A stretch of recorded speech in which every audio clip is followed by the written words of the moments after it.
When men don't know their role in the home, they're just like adult males, but they're not stepping into their calling as men. The reason women stepped up was men weren't stepping up. We were causing a lot of damage by our own unhealed, unrighteous selves. Proximity doesn't equal intentionality. Proximity doesn't equal presence. My kids will not feel my presence if I'm sitting up in the playpen while they're playing and I'm on my phone. But if I just put it down and I just look at them and I play with them, it's a whole different story. We're seeing now a resurgence of men that are like, I'm ready to lead the right way now. No one ever became great because they were comfortable. You guys know what it takes to get to the next level at your job, in a sport, in the gym. Why are you not applying that same mindset spiritually?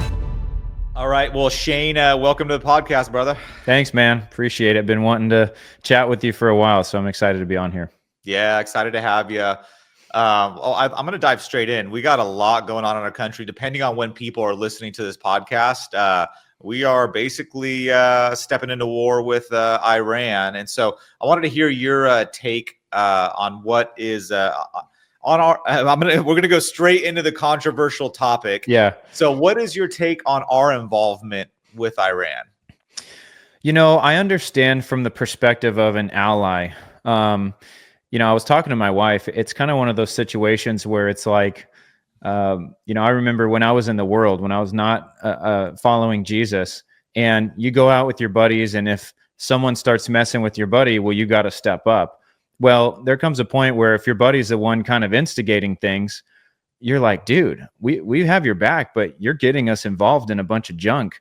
And I just say that to say, like, the dynamics of standing with your allies can be very messy. I think people in America are looking at this and they're saying, we don't want, you know, blind allegiance to Israel or to any country. We want to see America first. And I will say what I appreciate about President Trump today was that, you know, as of today, June 24th, Israel and Iran both broke the, you know, peace treaty or whatever you want to call it. Yeah. And Trump came out and said, I'm mad at Israel too. And I think America needed to hear that, because there was this kind of narrative going around that, like, we just support Israel in whatever they do. And so I think when it comes to America's involvement, we don't want to see a state-sponsored terrorist, you know, country with a nuclear bomb. We also don't want to get sucked into another ground war for decades. I see both sides. It's messy. And my advice is, like, we got to get used to navigating these waters, because it's a result of sin, and it should further convict us to preach the gospel, because, you know, it's a sin problem. It's not a war problem. It's not a land problem. It's a sin problem. That's good. That's good. And that may tie into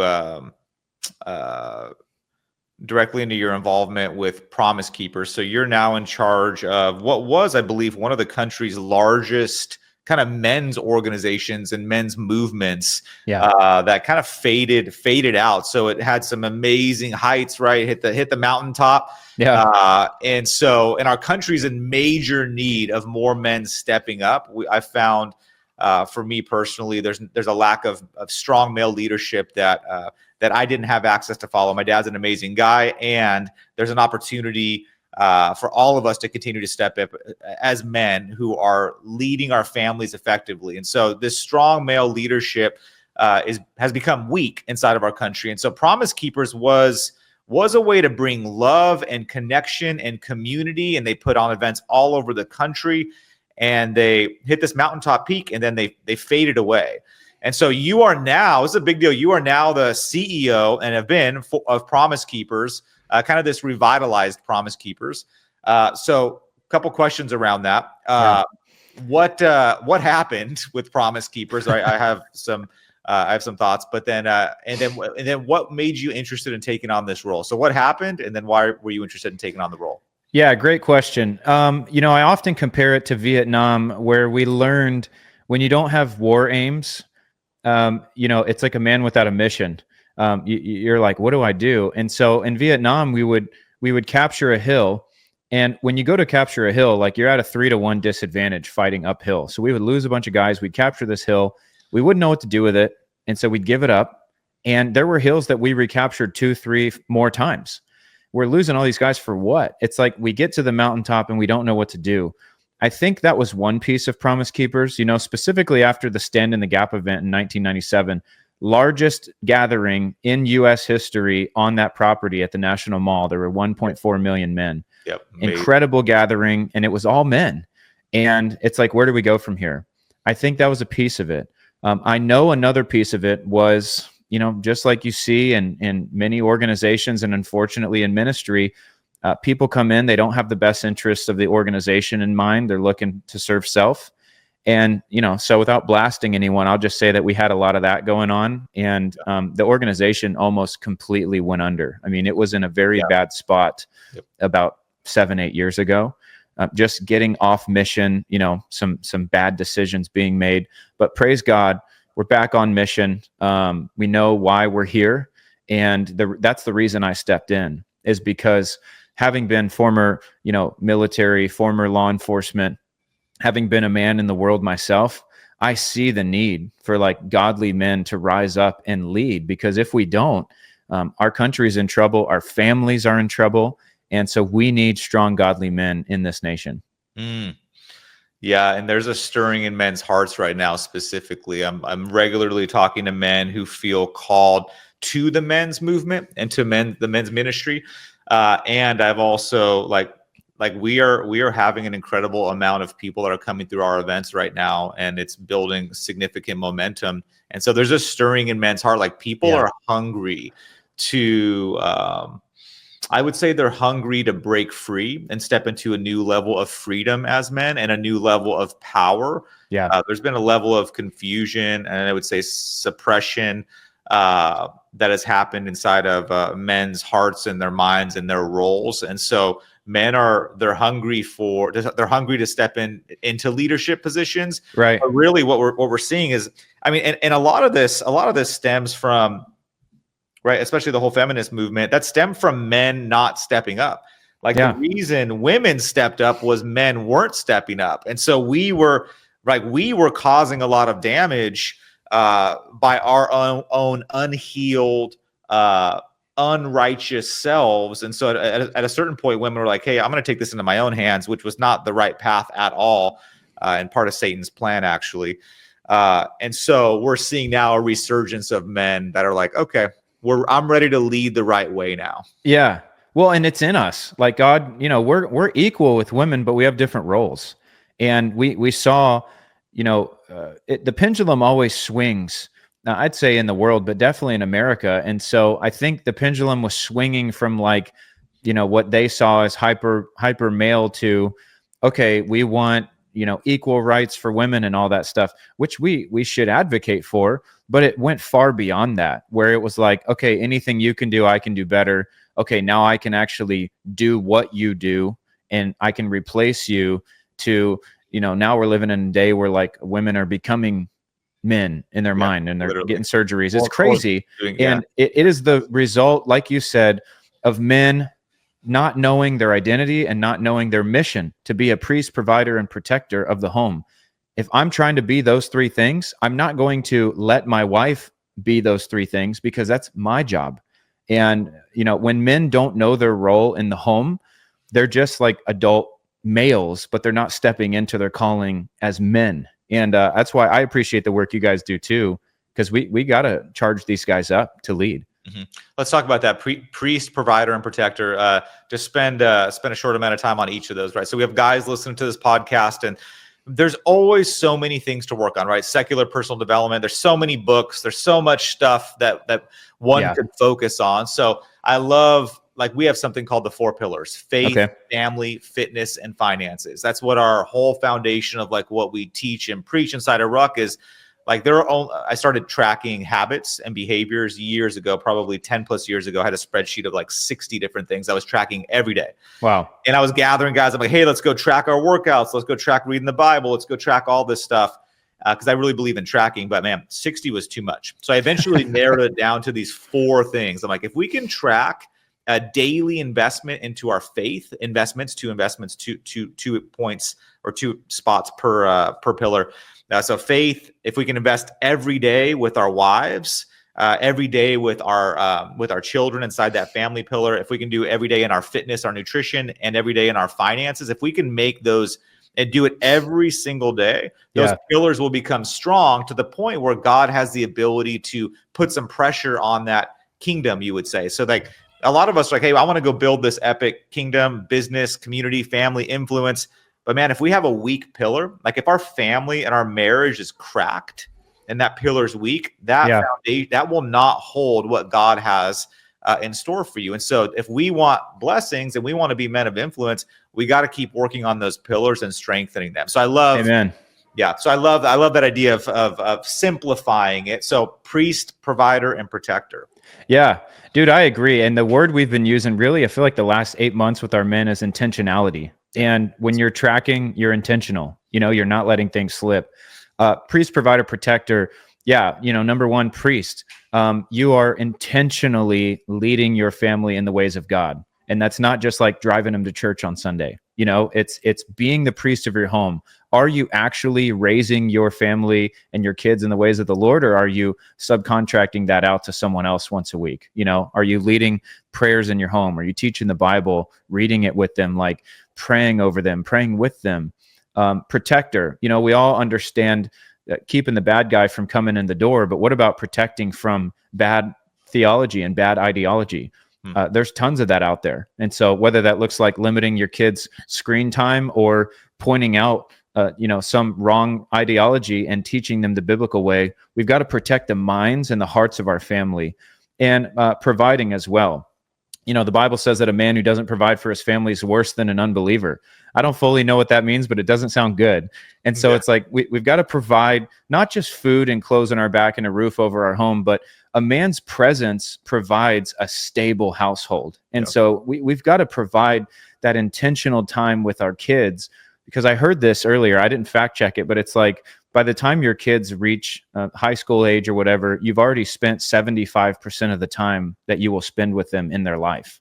So these years are flying by, man. And we've got to be guys who are on mission. And I think if we're priest, provider, protectors on purpose, if we're following the 4 pillars, right, we're going to be great, strong men of God doing the best we can. And that's what God asked for, our best.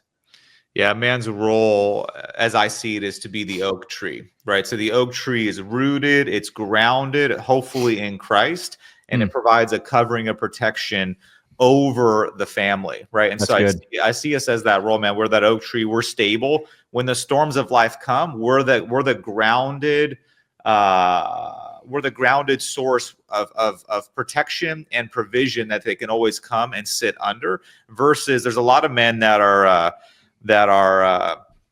kind of just like a palm tree. They're just swaying whatever direction is needed right now. Hey, it's business right now, or hey, hey, so when the storms of life come, they're all over the place. Yeah. And so the oak tree, right? It's stable, it's grounded, it's strong. And so part of my mission, man, in alignment with yours, is seeing more men that can be that oak tree and be intentional. And so what happens though is we need good leaders and mentors to kind of get us to that place. Yes. Hopefully that have an ideology that aligns with Scripture. Yeah, that's getting harder to find, honestly, in today's culture. I see a lot of people professing Jesus, but that Jesus doesn't look anything like the Word. And so you've got to navigate and sift through all the junk. And I think like pointing out what you said about being that tree, or being that pillar, being the lighthouse, whatever you want to call it, that also provides stability for the man. Because like, dude, if we're doing what God has called us to do, like you're going to feel like the weight of the world is on your shoulders when you're providing for your family, when you're trying to lead them, when you've got something going on. And you yourself don't want to have anxiety in your heart because you're being tossed to and fro like waves in the wind, right? By every doctrine that comes along. And so when we know for a fact, like, man, I'm walking in the lane that God has put me in, I'm taking care of my business, right? I'm honoring God and stewarding everything in my life well. You have this solid foundation, even within your own soul, within your mind, within your heart. And I think part of the reason a lot of men waver is with their family and these other things is because they're wavering on the inside. And so I know our heart both is like, we want to see the man strengthened, because we have a great responsibility, and you can't do that if your foundation is like fractured.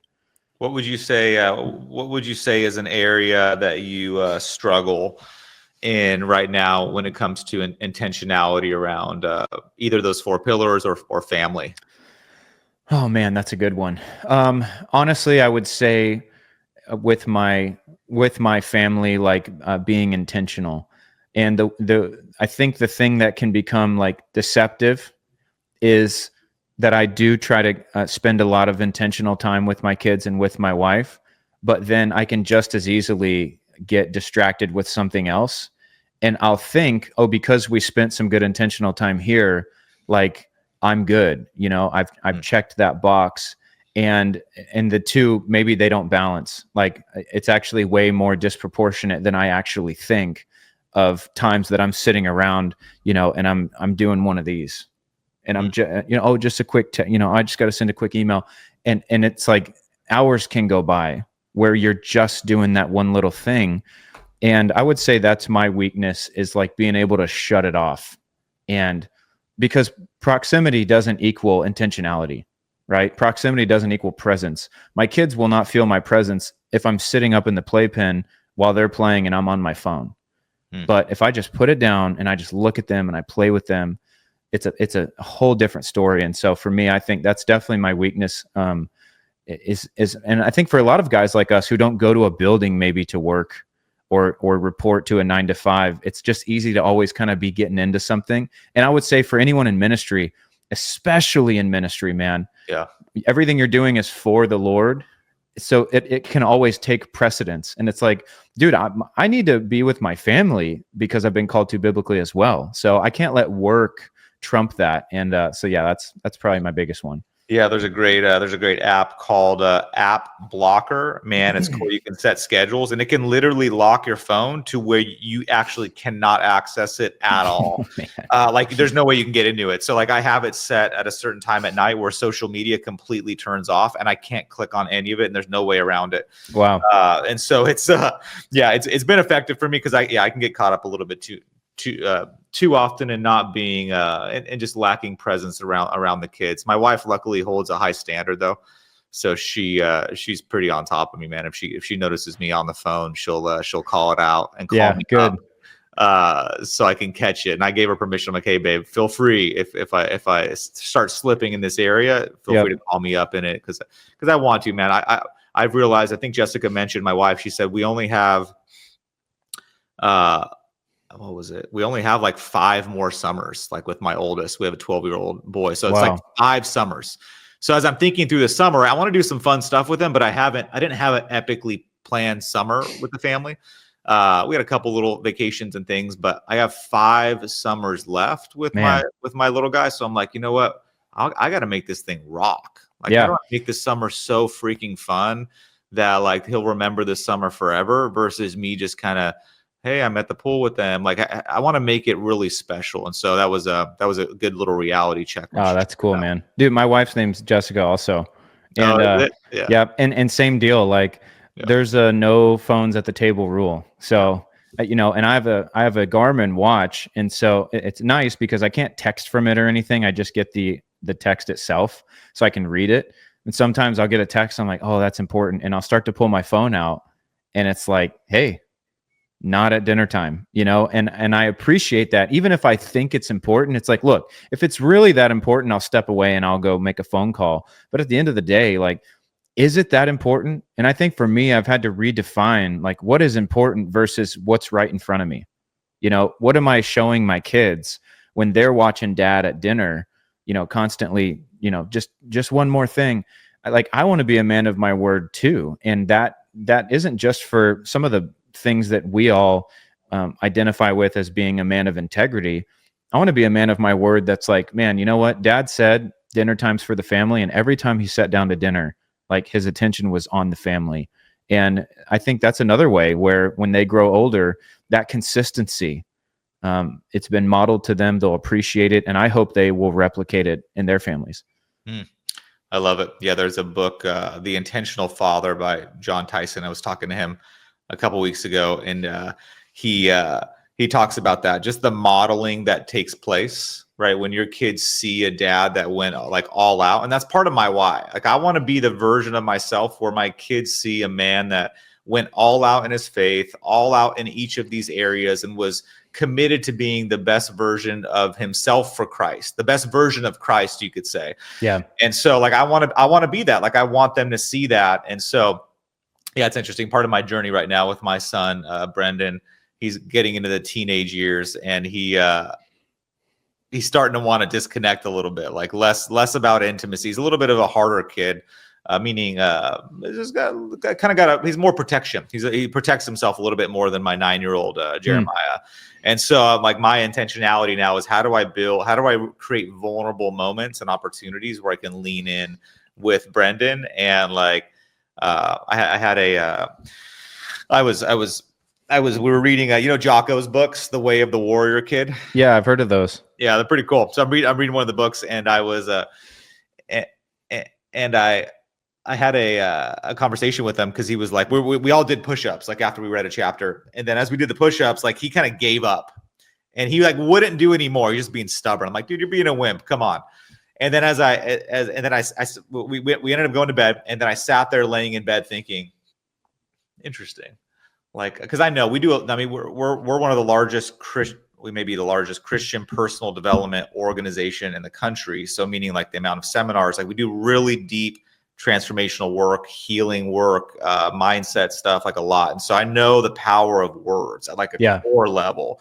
And I know that about 80% of our belief systems are locked in by the time we're 12 to 13 years old. For the rest of our lives, what we believe about ourselves, God, people, money, relationships, all this stuff is like locked in unless we go through and reprocess through it, which is what we do at Ruck.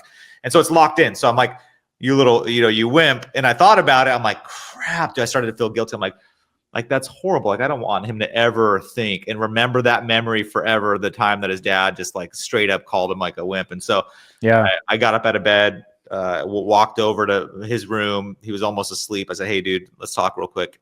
And then I had a conversation with him. I'm like, hey, man, I said that because I love you. I want to push you, but that I know you're not a wimp. You're a super strong kid, and had a really good, and he got super real. His eyes started watering, and he got real vulnerable with me.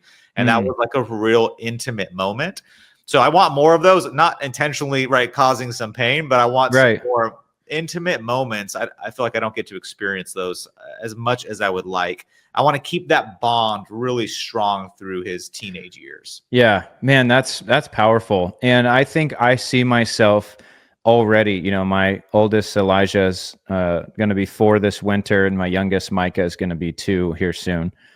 And I already see myself with Elijah, the oldest, like starting to think the mentality that I had when I was in the military, whether I was training with a, elite organization or whatever. I served with the 1st Special Forces Group.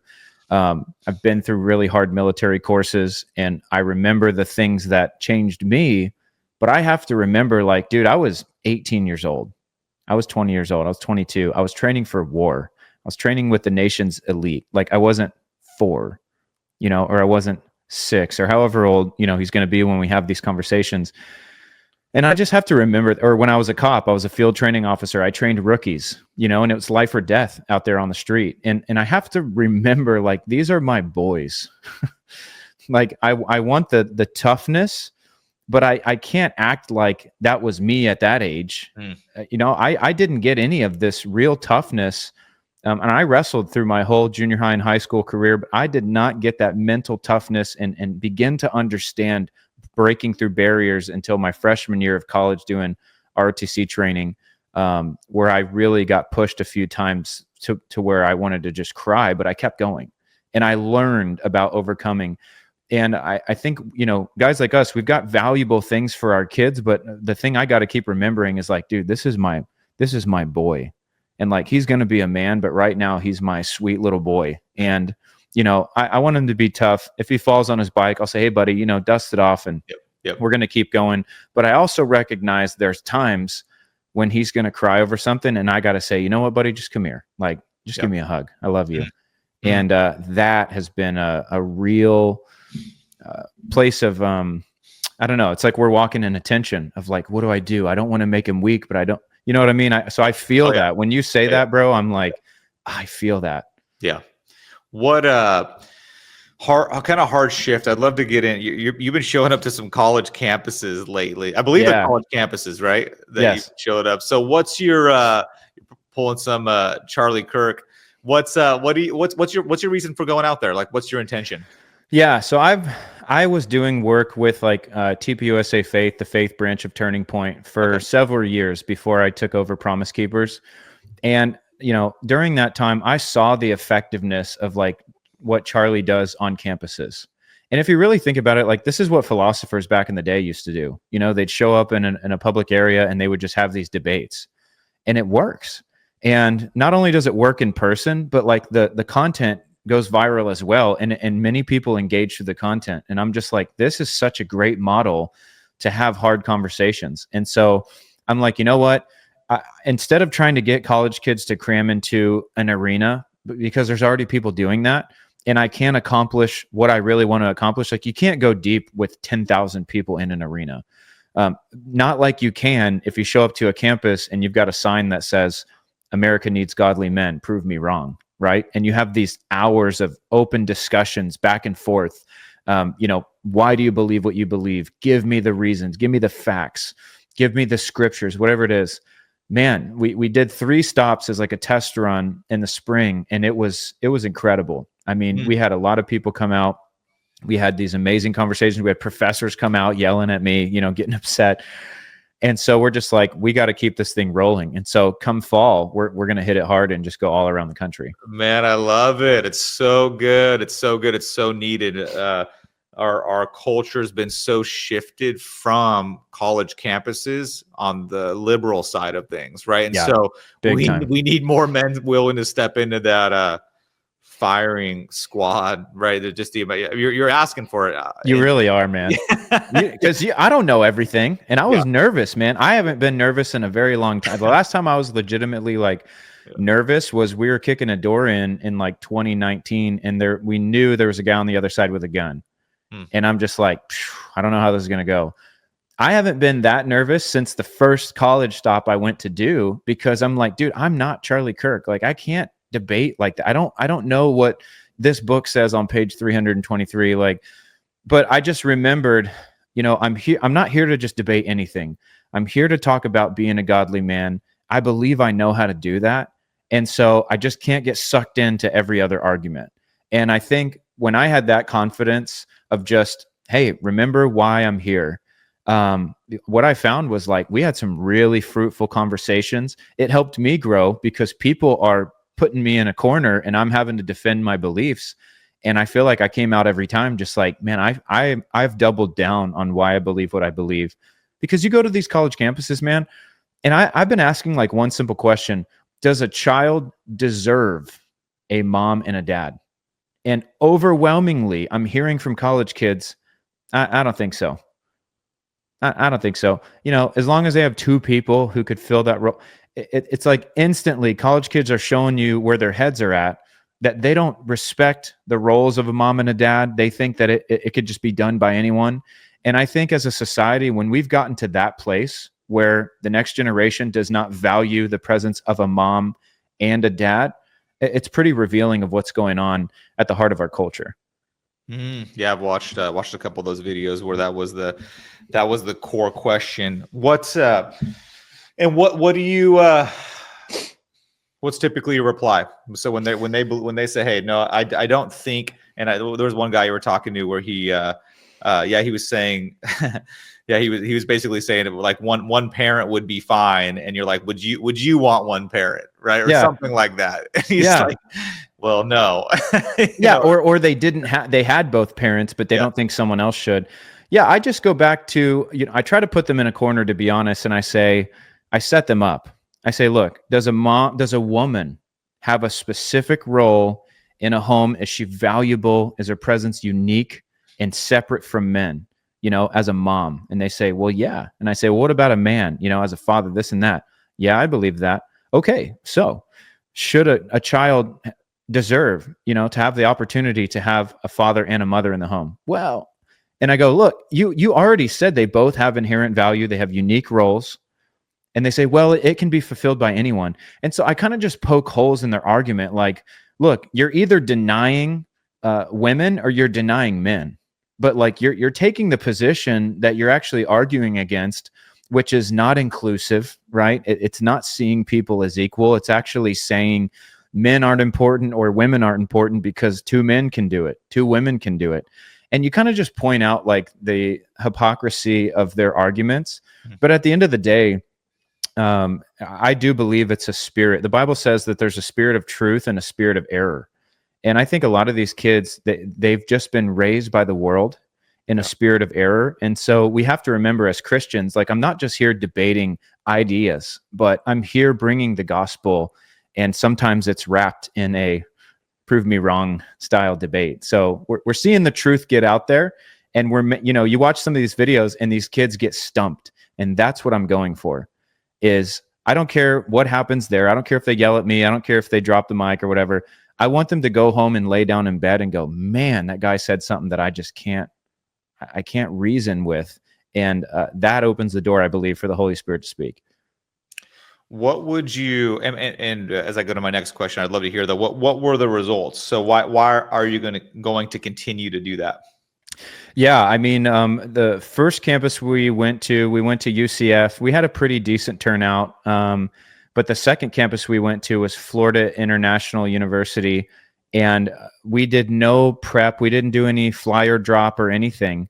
And at one point, we had a crowd of probably 60 people, and hundreds came through over the few hours. Wow. But then the social media side of that, we're talking millions of views from these clips. And so I'm like, dude, you look at the engagement. If you even look from a CEO perspective, the ROI on like how much it costs to go to a college campus and set up a table and just debate kids for hours, why would I not do this? And also just people saying, man, when are you coming to this campus? It's like they want to feel heard. I think the setup itself, just like setting a table up in the middle of campus, it's very inviting. You know, when you just have another mic out there and it's just like, step up to the plate and give me what you got. Kids want that. And so it's exciting. Yeah, my social media guys listen to this thinking he's been wanting me to go out and do that. I'm like, dude, not you gotta join me at a couple of them. What was that? You might have to join me at a few of them. Dude, I love that. That would be actually a lot of fun. Let me know. A great way. Are you coming out to Dallas anytime soon? Oh, we'll go everywhere we can, man. I'll keep you updated. Yeah, let me know. That would be a lot of fun. I love what Charlie Kirk's done and how he's really shifted a lot of people's thinking. Yeah, I agree. Just from doing that. What is Promise Keepers like mission? So you're a younger CEO, I believe, from who they had previously. So it's a whole different shift and feel. Like you've kind of revitalized it.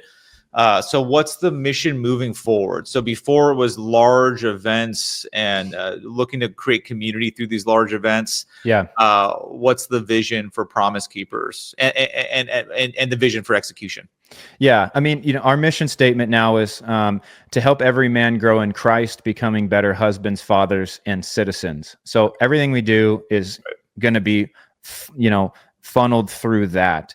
While we don't have the pull that we did in the 90s, and frankly, there's not a lot of people that are filling up stadiums unless you're a massive worship leader or it's like an ongoing or recurring event, like Passion or something like that. Like guys are doing it, but it's not happening at the level it was in the 90s. And I think that could be a good thing. There's a lot of stuff for men, but there's also not enough stuff for men. So we're kind of living in that tension of like PK is not unique anymore. In terms of like, we're not one of the only men's organizations. There's tons, which I'm grateful for, but we've pivoted a little bit. And so we will keep holding men's conferences. But we've got a weekly Zoom Bible study, which has been awesome. I mean, last week we had a guy on there from Nigeria. He was up at 3 a.m. so he could be on the Zoom. And I'm like, why are you on here? And he said, I don't have this kind of brotherhood here of guys who want to study the scriptures. And I'm just like, man, I see the power in that. So we've got the Zoom, we've got our ambassador program, which is guys that are leading groups across the nation and connecting with other ministries. Because unfortunately, like there'd be two churches across the street from each other and they'll never talk, right? Oh, It's these like little kings, little kingdoms thing. Yep. But they both might send their men to a Promise Keepers thing, or to a Rise Up Kings thing. And so I see the advantage we have as being like quote unquote parachurch. So we'll continue to do that. But yeah, that's really our goal between the campuses, the conferences, which, it's the same style of conference. It's just not 80,000 men. And then I am excited to, I'll kind of drop here that we're in the very early stages of the 30-year anniversary of Stand in the Gap, which was that massive event I talked about in 97.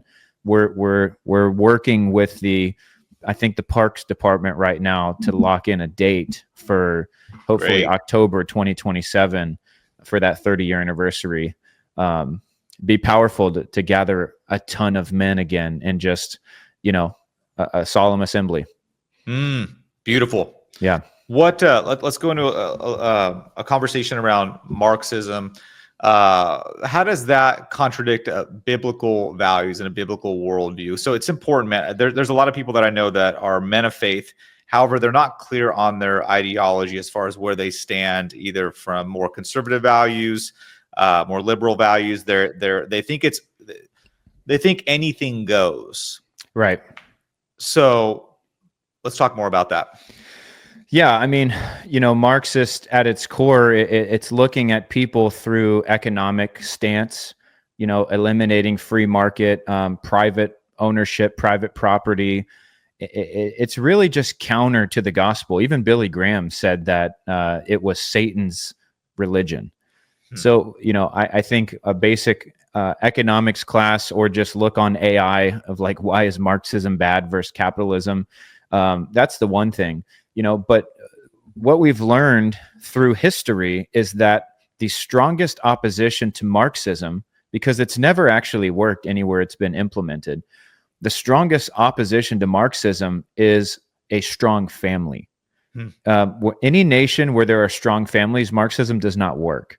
And so men are supposed to be leaders of those families. So I think as we're talking to our men, it's like, look, you've got to step up and lead, because believe it or not, not everyone has your best interest in mind. Not everyone in the government has your best interest in mind. And we're only one generation away from the freedoms we understand being taken away from us. And that is something that we can't take lightly. I mean, what do they say? Those who don't know history are doomed to repeat it. Yep. We can't think just because we were born or live in a free nation that, it's guaranteed for the rest of the existence of America. And so I do think when it comes to some of these political things, some of these economic decisions that are being made, we've got to understand what's happening in the world so that we can press up against it from a biblical perspective. But yeah, I think it would be hard for me to understand any Christian that could advocate for Marxism, which paves the way for communism. Yeah. There's are you familiar with the term SageCon? I'm not actually. So SageCons are, so I'm working with, so one of our pastors that's on staff, we have a couple on staff pastors, and JC. And so he's actively working with different political figures to support their election and them getting elected into certain offices. And so SageCons are a key part of his strategy. So SageCons are spiritually active, governmentally engaged. So SAGE, spiritually active, governmentally engaged conservatives. Okay. And that's a SageCon. And so SageCons, they hold 9% of the voting rights. There's about 20 million of them. They're very politically active. They're interested in politics. They believe in Christian values. They attend church. They support. They pray. And then they have the highest voter turnout. So over about 94%. And so you can't win an election, presidential election. So he was involved involved in the Trump administration. He was actually involved with Vivek and him stepping into the Ohio governor, even though Vivek is not Christian. He's going to be supporting Christian values. So you can't win an election with SageCons, but you can't win an election without them. I see. And so it's important, and I think this is a growing space where as the left has continued to gain momentum. There's more and more Christians that are realizing how important it is to have conservative values, Yeah. and to take a stand for those values. But that sounds like City Elders. Have you heard of them before? No. City Elders is like another organization like that. They feel like they've cracked the model for like biblical campaigning and running a biblical platform. And I'm probably butchering the numbers, but I heard it's somewhere like, they've put up 50 people for election, and only 5 of them have lost. Like they've done a great job. Spoken at one of their meetings before out in Oklahoma, and same kind of principle. It's like it's all rallied around what does it look like to be a governing official from a biblical perspective? Because people can say like, oh, we shouldn't be in politics. Well, politics, if left to its own devices, will be completely worldly. And politics is really the highest form of love as a government, because politics is how you take care of people on a macro level. So it's like, why would I not want to have a say in that? And the Bible is highly political. If you read the Old Testament, you look through the Proverbs, it says, when the wicked rule, the people groan. Like we've certainly groaned in America with different leadership. And so I support it entirely. I think that we need to have godly people who are serving in these positions of government, who are ultimately submitted to God. And if that's the case, I think our country will flourish. I will say too that any nation that's turned their back on God, it's never worked out for them very well. So we don't want to fall in line with that either. Yeah, I love your hat. Make that. Thanks, man. I wore it in Seattle this weekend. I got a lot of double takes. People were glaring at me, and then they looked like repentantly after they saw that it didn't say America. Oh man, it's great. It's great. Thanks. I think it's such an important cause, dude. Helping fathers step into being, because I have a saying: you can change a man, change the world. And so if we can shift one dude that is a better father and better husband and leads his family different, like that ripple effect is gigantic. Because then his kids grow up differently. They treat other people differently. And if you can go change a business owner or an entrepreneur, which is where we're heavily engaged in the entrepreneurship space, you go change a leader that leads his 20 employees or 300 employees, and you shift the way he operates. Like we had one guy, he has about 300 plus employees, and he came through one of our events, and dude completely shifted his entire life. He's running Bible studies in his company. He's had 16 guys come through this event. So like when a fire gets ignited, there is so much, like with what you guys do, there's so much opportunity for transformation outside of himself. When a guy gets on fire, like we are powerful leaders when we allow God to rule inside of our lives, but there's got to be that ignition. There's got to be that fire that gets ignited, because there's a lot of men that are in a sedative state right now, that are sedating with alcohol, with drugs, with social media, with the news. They're in this sedative state. And so like, man, we gotta awaken them and reignite a fire that just where they realize this life is short, and then they have an impact to go make, either with their family, their employees, their community. And so, yeah, man, I just want to see more men on fire for Christ, and on fire to go make a difference in this world, besides living a life of, I'd say mediocrity, but even worse than that, of numbness and carelessness, and just being, where they're just stuck. Yeah, or they're just living comfortable. They don't want to rock the boat. I've got my routine. I've got my thing. And it's like, no one ever became great because they were comfortable. And it's like, that's just a basic principle, whether it's in your job or in sports. Like we all know, I was telling my guys this last week during our Zoom. I'm like, you guys know what it takes to get to the next level at your job, in a sport, in the gym, like whatever. Why are you not applying that same mindset spiritually? Like, why are you not studying it? I remember when I was first starting to play golf, like I pretty much don't play anymore. I play pickleball now because it's free. It's free, man. And it's fun. Love pickleball. We have a court at our house. So. Yeah, that's epic. We'll have to play. But like when I first started golf, I was like, dude, I want to get good. So I'm watching YouTube videos. I got lessons. I'm out there practicing. I'm tracking, I'm videoing my swing. I'm making changes. And I remember just thinking like, dude, I know how to analyze and do whatever I need to do to get better. Why is it easier for me to do that on the golf course than it is in my spiritual life? Like, how often do I sit down and I go to prayer and I go, Father, show me the areas that I need to grow as a man, or let me reflect. Let me watch, and look back. How have I treated my family? How have I spent my time with you? Have I been entertained by lesser things? And like having this moment of reflection and then asking the Lord to help me, committing to bettering myself in those areas. A lot of guys I feel like aren't doing that. And man, like we need to be those men. We've got to model it, and we need to charge other men to do it too. Because here's the other thing, bro, if the world wants to go to hell in a handbasket, I want to be the guy that is shielding my family to where they're not feeling the effects of that like maybe others would. And I mean, I don't know about you, but like I know as a kid, we went through a lot of stuff in my 18 years in my parents' home, but I was shielded from a lot of that. I didn't know, a lot of times if my parents were going through financial problems or they didn't know where this bill was going to come from or whatever. I didn't know that stuff. Like they shielded me and my sister from that. And I just think about, man, they created a home where they protected us and they showed us the ways of the Lord. And I have to do that on purpose, because if we don't wake up and try to become more like God every day on purpose, by default, we're going to become more like our flesh and more like the world. So intentionality, man, I think that's my word right now. Yep. Spiritual intentionality around spiritual formation, right? Yeah. We, a big, someone I consider a mentor, didn't meet him, but through his books, is Dallas Willard and spiritual formation. It's a powerful, having spiritual disciplines and regular intentionality around our faith can transform a human being from the inside out. And so, love Amen. it. Love it.